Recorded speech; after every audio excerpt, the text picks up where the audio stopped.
நான் நல்லா கவனிக்கணும். நம்ம ஆண்டவரை ஏன் தேடுறோம்? ஆண்டவர் நமக்கு என்ன சொல்றார்? கீழ்ப்படிகிறோமா? கீழ்ப்படிதல் முக்கியமானது. ஆண்டவர் சொல்லுக்கு நம்ம கீழ்ப்படிஞ்சிட்டோம்னா நம்ம ஆண்டவர் என்ன சொல்றாரு? சகல ஜாதிகளோட, உண்மையா சொல்றேன், நான் சாட்சி சொல்றேன்றதுக்காக தப்பா நினைக்காதீங்க. நான் கொட்டா போடுவதற்கு முன்னாடி ஒரு ஐயா இருக்கிறார், இன்னும் இருக்கிறார். அவர் அந்த கோயில்ல பெரிய பூசாரின்னு நினைக்கிறேன்.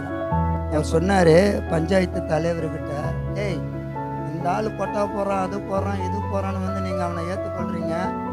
இன்னைக்கு வெறுமையாக தாண்டா வந்திருக்கிறான். இன்னும் 5 வருஷத்துல பார்த்தீங்கன்னா அவன் லட்சாதிபதிடான்னு சொன்னார். பொய் சொல்லலைங்க.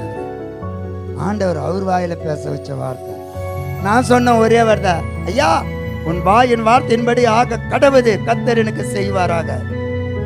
பொய் சொல்லல. 30 லட்சத்துக்கு வீடு கட்டி வச்சிருக்கேன்.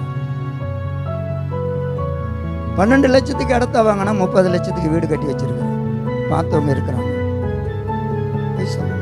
இன்னைக்கு அதாவது ஏதம் தோட்டம் போல என் வீடு இருக்கு. ஏதம் தோட்டம் போல. என்னன்னு பெருமைக்காக சொல்லல, கர்த்தர் செய்ததை சொல்ல.